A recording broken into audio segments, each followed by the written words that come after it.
Now we will talk about different developmental stages. So let's understand how different stages are, what they are, and what are the different characteristics of these developmental stages. So they are temporary. They are usually characterized by a dominant feature or leading characteristic, and every period of developmental stage is different and unique.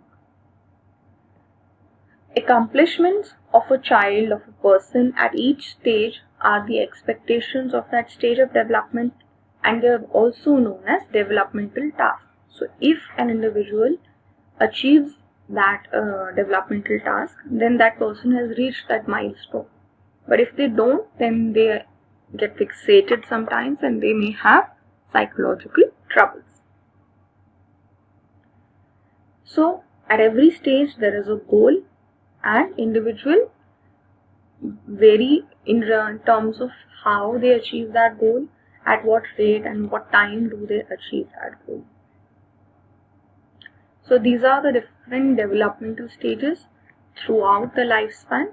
The first is prenatal, which begins at conception to birth. Next is infancy, which is from birth to 2 years.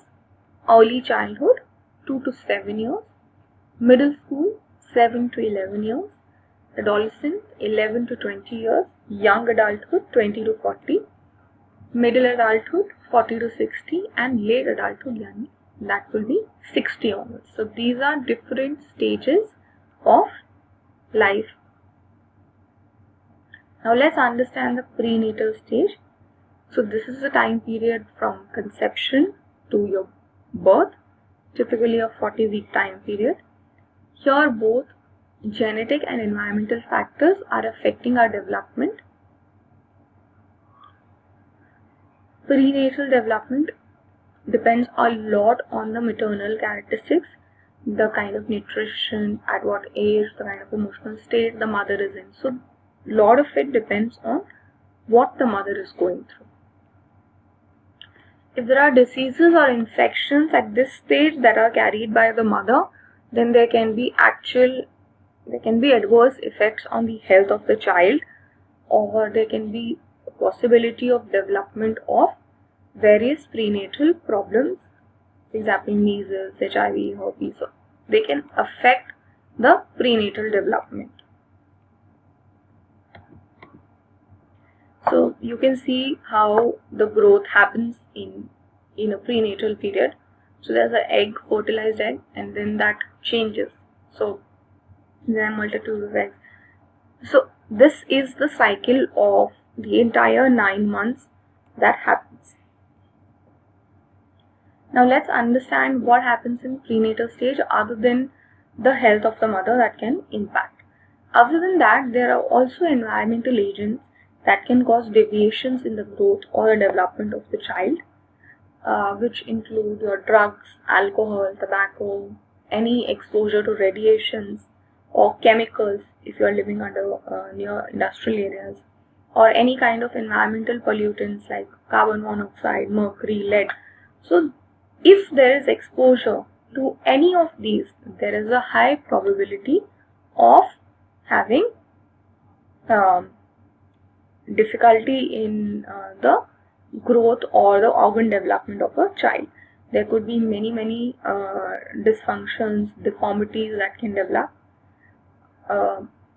If there's high intake of alcohol, there's a possibility of fetal alcohol syndrome that can develop.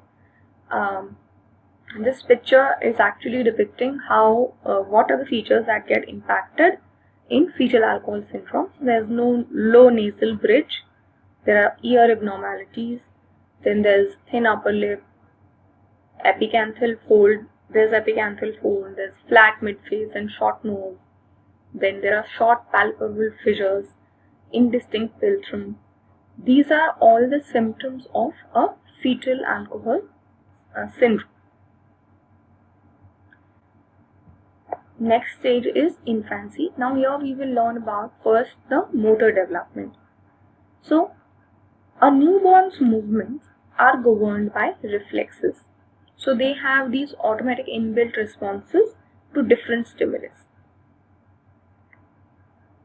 So these are survival mechanisms, these are genetically present, these are also the building blocks for further development of the motor functions in a child.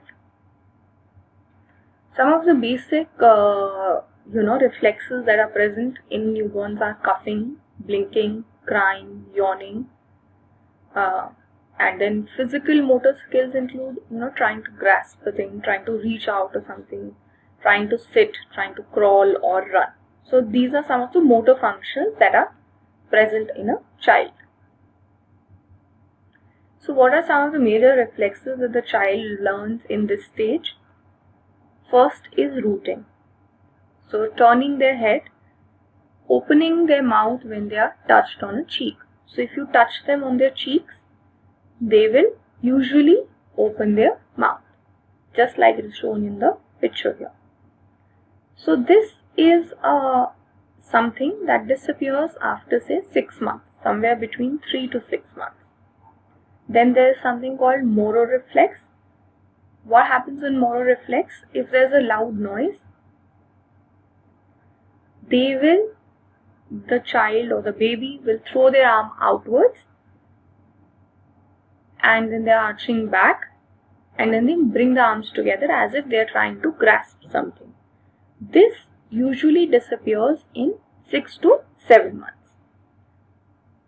Then there is grasp reflex. When a finger or some other object is pressed against the baby's palm, so the baby's finger close around it. So if you bring closer your finger to their palms, they will close it. This usually disappears in 3 to 4 months. Babinski reflex. When the bottom of the baby's foot is stroked, the toes fan out and then they curl. This disappears in 8 to 12 months. तो ये जो reflexes हैं ये बहुत important हैं for us to notice and understand. 4 main reflexes हैं: rooting, moro, grasp and Babinski. ये usually 3 to 12 months के बीच में appear और disappear होंगे. Next we will understand sensory abilities. So newborns' vision is estimated to be lower than the adult vision. So you will notice that they keep looking at one thing constantly. That is because it takes them time to understand something or get a full understanding of what they are looking at, because their vision is lower than the adult vision.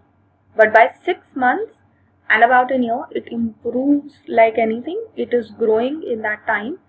So by 1 year, their vision is almost as same of an adult. So till about 3 months of age, it is believed that the baby is color deficient. But there are some studies, there's some consensus which says that they can identify red and white color.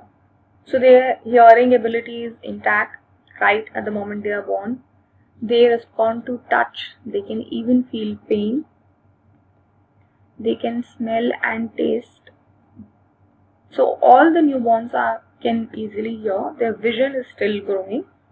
The ability to distinguish between colors is still growing. They can respond to touch. They can feel pain. They can smell, taste. All of this is present in a newborn. So when there's a newborn around you, you will notice that they are in the present. Whatever goes out of their sight is out of their mind. So they do not have this understanding that object or people exist when they are not in front of you or when they can't see. So for them, out of sight is out of mind. So they don't think that the object or the cone exists permanently. They believe that if it is not in front of me, that means it does not exist. Socio-emotional development. An infant starts preferring familiar faces and they respond to their parents by cooing or gurgling. By 6 to 8 months, they try to show signs of distress or they cry when they are separated from their mother, because by then they have actually developed attachment from their parents or with their parents. So they also get attached to toys or objects because they provide them a sense of comfort.